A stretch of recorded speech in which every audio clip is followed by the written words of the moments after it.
Biston, claquement, c'est les canuts. Rebondit sur le journal industriel et littéraire des ouvriers en soi. Et puis après, c'est quand même fermé, hein, tout s'étale et tout ça. Moi, j'aime pas trop. Festival Novembre des Canuts, 1832-2020, la santé, une histoire sociale. Le mutualisme, le coup d'un main.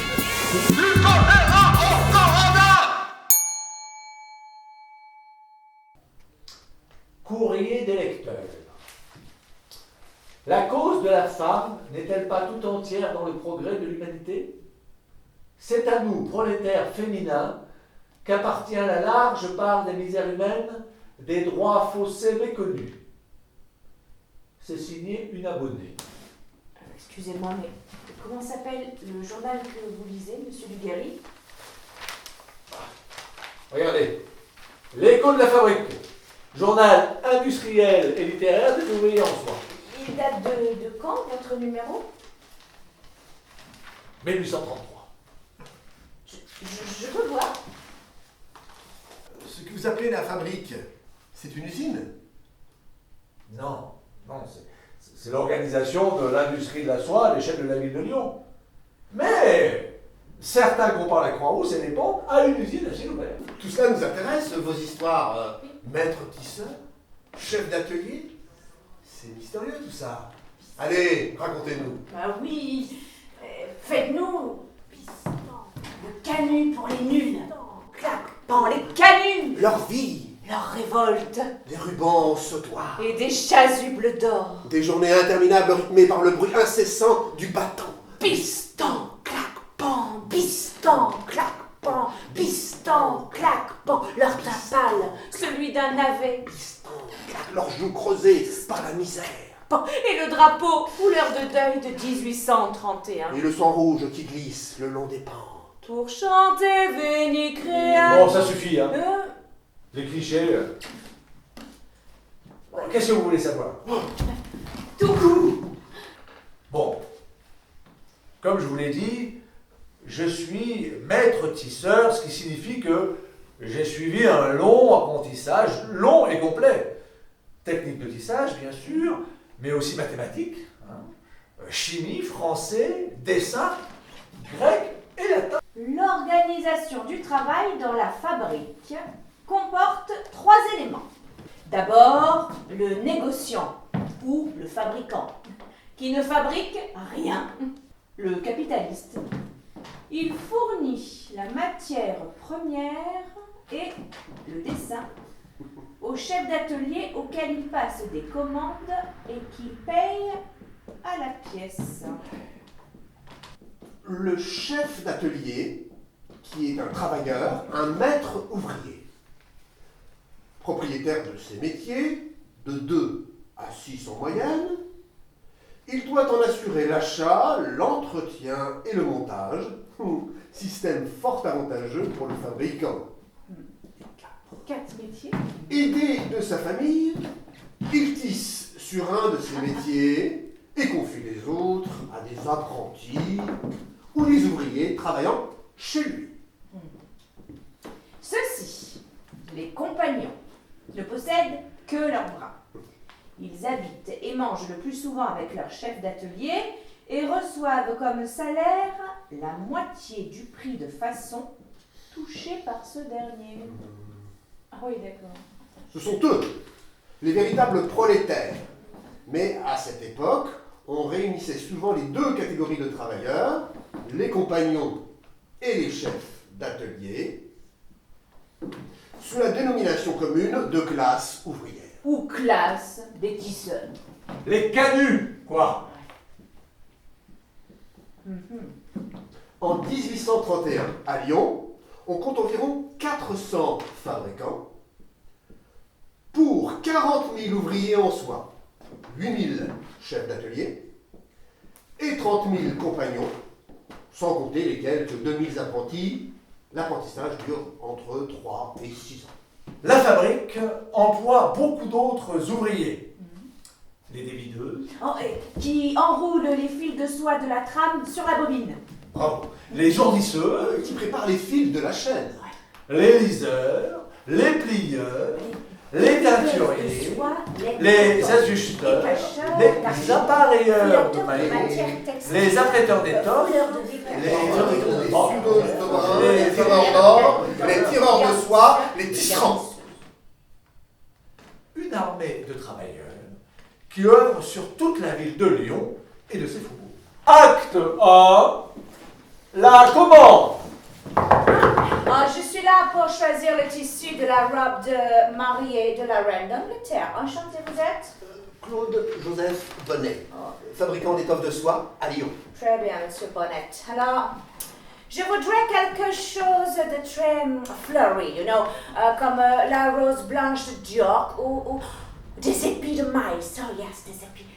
Quelque chose de très fashion, Je compte sur vous. Nous attendons le tissu d'ici 45 jours pour que mes couturières puissent réaliser la robe sous la direction de Norman Hartnell, ok? Of course. Ok, see you soon. Acte 2, le dessinateur. Faites-moi un motif avec des roses blanches d'York pour la journée. Il faut faire très vite. Ça doit partir demain pour le metteur en carte. Allez, au travail. Acte 3, l'appel à projet. Oui, bonjour. Vous m'avez fait venir? Oui, vous savez sûrement que j'ai une commande pour l'Angleterre. Vous êtes sérieux et vous êtes assez nombreux chez vous pour pouvoir respecter au moins les délais. Quels sont les délais? Je dois livrer dans 45 jours. Non, là, moi, je suis bien embêtée, mais j'ai des pièces à finir pour la maison Alexandre Giraud. C'est pour le tsar de Russie. Ah non, mais je pourrais pas. Et demandez donc à Célestin Duguerry. Il est sérieux et en ce moment, il a besoin d'ouvrage. Monsieur et Madame Duguerry, on m'a dit que le plus grand bien de vous, vous passerez prendre la soie auprès du commis, les unis et les façonner. J'ai déjà donné les motifs de la rose d'York au metteur en carte. Faites voir. Oh mais, il va me falloir au moins 15 jours pour la mise en carte, plus 8 jours pour monter les métiers, et j'espère encore que Jean-Baptiste Barbier, le mécanicien, est disponible tout de suite. Vous payez les jours de montage? Non mais, vous croyez où, vous, Ce n'est pas l'usage. Je paie une fois les pièces réalisées et vérifiées. Non bon, je m'en vais, je n'y arriverai pas. Célestin, on va y arriver. On va prendre une nouvelle apprentie et on va mettre les enfants en nourrice. Très bien. N'oubliez pas, 45 jours. Le système productif de la fabrique est donc extrêmement complexe. Il met en jeu une multitude d'opérations techniques et de relations socioculturelles qui constituent la trame du fonctionnement normal des ateliers lyonnais. Le maître tisseur, le chef d'atelier, enfin vous, monsieur Duguerry, vous êtes un ouvrier propriétaire de son moyen de production. Tout à fait. Mais on peut vous comparer au chauffeur Uber. Mais oui, pour exercer son métier, il doit posséder sa propre voiture et il est payé une fois la course effectuée. Je ne connais pas de chauffeur qui s'appelle Hubert. Et vous me comparez à un chauffeur, alors que j'ai 7 ans d'apprentissage derrière moi. Alors, mon atelier est aussi mon lieu d'habitation. Je loue un appartement au 7 de la montée Ray. Nous vivons tous, ma femme, mes 2 enfants, Marius, mon compagnon, et Claudine, l'apprentie. Monterrey. Cette rue s'appelle aujourd'hui Justin Godard. Et vous vivez avec votre famille sur votre lieu de travail. Et vice-versa. Et lorsque vous levez les yeux quand vous vous promenez dans mon quartier de la Croix-Rousse, vous pouvez imaginer qu'il y a un métier à tisser derrière chaque fenêtre. C'est ce qu'on appelle la fabrique dispersée. Pan! Bis. Pan! Et c'est payé au prix du tarif? Quel tarif? Quoi? Bis! 18 heures de travail par jour? Seulement pour 20 cm de tissé? Pan! Bis! Tan! Clac! Bis! Tan! Clac! Pan! Vivre en travaillant au combattant. Vivre en travaillant au Fin octobre, début novembre, des rassemblements opposent les chefs d'atelier et les ouvriers en soie à la garde nationale. 21, 22, 23 novembre 1831, journée noire. Il y a des victimes de part et d'autre. Les ouvriers arborent un drapeau noir avec une courte inscription pour devise « Vivre en travaillant ou mourir en combattant ». Ils se rendent maître de la ville. Mais très vite, les ouvriers rentrent chez eux. Force est de constater que la révolte des canuts, comme ils disent, a eu une portée universelle. C'est la première fois dans l'histoire moderne que le problème social s'est posé avec une telle clarté et une telle acuité. Ce n'est pas le pouvoir qu'on veut. Mais vivre dignement de notre travail. Vivre en travaillant ou mourir en combattant. La sédition de Lyon a révélé un grave secret. Celui de la lutte intestine qui a eu lieu dans la société entre la classe qui possède et celle qui ne possède rien. Non, ça n'a rien à voir, c'est ma chorale, ça. Attendez. C'est très bien. Oui, mais j'arrive pas à les...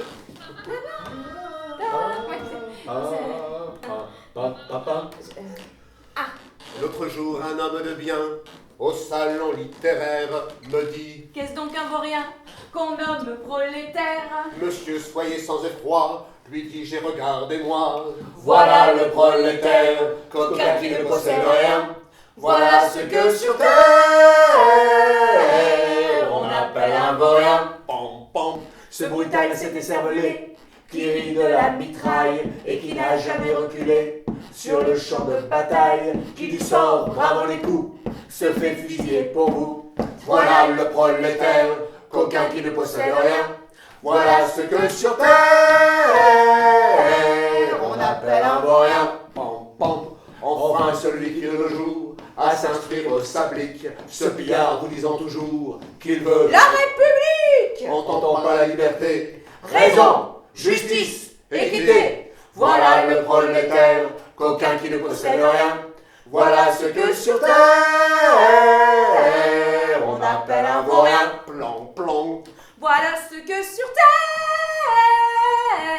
on appelle un vaurien. Pling, plong. C'était le prolétaire sur l'ère du gorille. À Lyon, dans les années 1830, la fabrique était une industrie de pointe, efficace et adaptée à une économie de produits variés. Elle ne progresse que grâce à d'incessantes innovations techniques, esthétiques, sociales et institutionnelles. Oui, tous les acteurs de la grande fabrique sont impliqués dans le développement de leur industrie. Ils créent ensemble des organismes de régulation, des corps intermédiaires. Le tribunal des prud'hommes, La chambre du commerce. la condition des soins qui garantit le caractère juste et équitable des échanges. Et les canuts, c'est-à-dire la classe entière des tisseurs, ne sont pas des ouvriers au sens classique du terme. Cultivés, ils ont conscience que cette démocratie d'atelier permet de préserver les savoir-faire et que la paix industrielle est propice au développement de leur industrie. Si je comprends bien, il y a une pratique de conciliation entre négociants et chefs d'atelier. Entre patrons et ouvriers. Bon, c'est bien joli tout ça, mais moi, faut que je trouve mon mécanicien, mon carreur. Allez, hein, je dois continuer. Bien le bonsoir et à très bientôt. Regardez, dans un magazine, j'ai trouvé cette photo. Une photo de mariage de la reine d'Angleterre. Majestueuse, dans sa robe confectionnée où ça, avec de la soie, et tissée par les canuts de Lyon. Cela montre bien que les régulations collectives imaginées dans la grande fabrique sont économiquement efficaces. On le voit aujourd'hui dans des expériences d'autogestion ou d'économie participative. Tout comme ce Célestin du Guéret.